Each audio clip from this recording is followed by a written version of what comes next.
Para a gente entender sobre homossexualidade, eu tenho que mostrar para você sobre essas regiões que seriam os focos de Hammer, esses relés a nível cerebral. Então, nessa parte estrelada aqui, é onde que nós chamamos ali de, esse SBS, é um programa especial biológico de sobrevivência, seria um foco, na sua versão, nós chamamos de epicrise. O que é epicrise?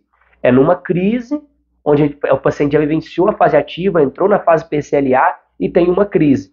Nessa crise, quando o Dr. Hammer fazia as tomografias computadorizadas, ele verificava uma mancha, um foco um pouco diferente, de uma forma mais estrelada, como ele bem citou. E ele começou a dar esse nome de crise epileptoide ou crise ou epicrise, né? Que seria esse foco que eu desenhei aqui de uma forma esquemática, sendo essa estrelinha ali. Depois nós temos ali o SBS em fase ativa, que são esses anéis concêntricos, que é o que ele mais evidenciava. Durante a fase ativa do estresse, existiam esses anéis concêntricos lá na região a nível cerebral, no caso que a gente está falando nessa aula, do córtex temporal direito e esquerdo.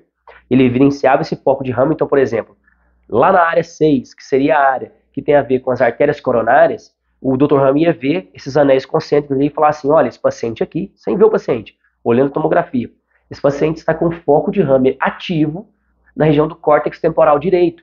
Esse córtex temporal direito controla as artérias coronárias. Então ele ia lá e o paciente às vezes tinha acabado de entrar tinha tido um infarto. E ele ia lá e evidenciava aquilo ali, por exemplo, tá? Sem ver o paciente. Então ele, através da tomografia computadorizada, sem contraste, deixar isso bem claro, sem contraste, ele evidenciava esses anéis, esses focos de Hammer em regiões específicas e foi mapeando tudo isso. Depois nós teríamos aqui também um outro foco, que seria um foco onde ele está edemaciado, que é a fase PCLA. Ao invés de ter esses anéis concêntricos bonitinhos, eles ficam todos deformados, inchados. E ele começou a perceber que quando o paciente tinha isso, é quando ele tinha acabado de entrar na conflitólise, na quebra do conflito, ou seja, entrou na solução, entrou ali, na maioria das vezes, em vagotonia, relaxando, e ele tinha esse foco meio edemaciado, meio turvo, meio embaçado.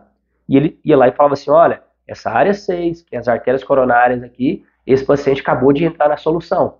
Então esse paciente está na fase de, que nós chamamos de PCLA, das artérias coronárias, por exemplo, nessa região 6 que eu citei nessa imagem anterior, tá? Então só alguns exemplos para a gente entender.